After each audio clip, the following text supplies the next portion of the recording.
তাহলে কবর থেকে তুমি নাজাত পাইয়া যাবে রে মা।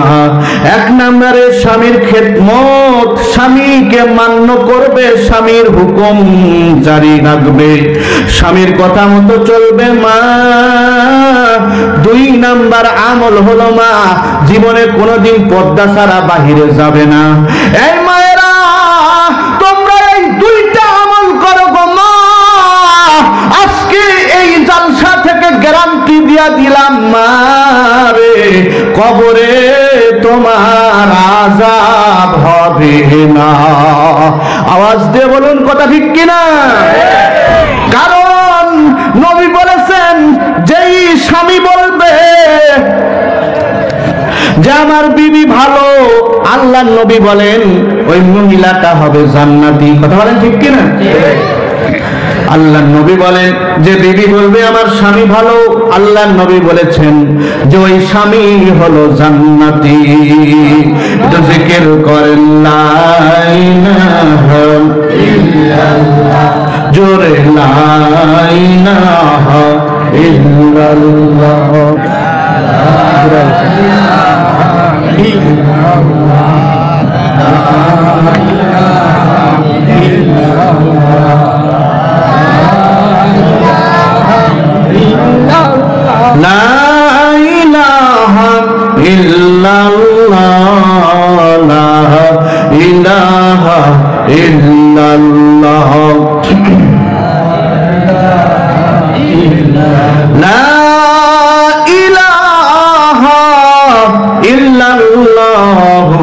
মুহাম্মাদুর রাসূলুল্লাহ। সকলে পড়েন সাল্লাল্লাহু আলাইহি ওয়াসাল্লাম।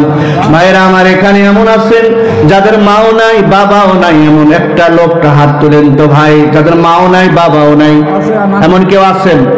মাও নাই বাবাও নাই এমন আছে না ভাই? আল্লাহু আকবার। হাতটা নামান ভাই। এ ভাই, আমারও আব্বা নাই, মা জীবিত আছে, আল্লাহ খেদমত করার তৌফিক দান করুক, বলেন আমিন।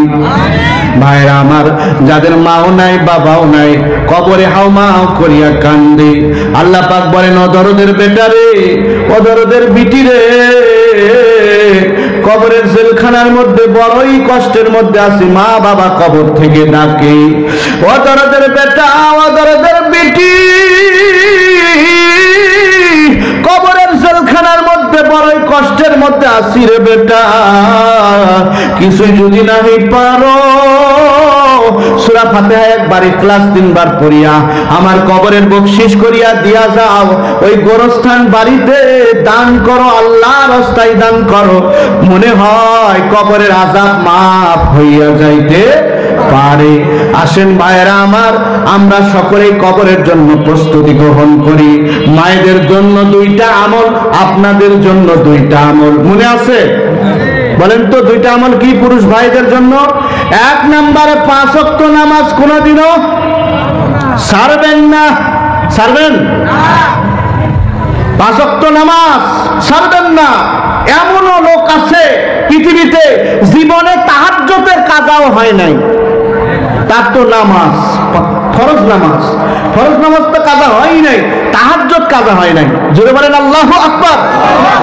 এমন মানুষ আছে না ভাই? আছে না? যারা গভীর রাত্রে তো উঠে আল্লাহর কাছে কাঁদে আর বলে, মাবুদ রে, আমি কবরপুরের যাত্রী, আমি জাহান্নামের আসামি, কেমনে কবরে একা একা থাকবো? বাবা, যারা জাহান্নামের আসামি আজকে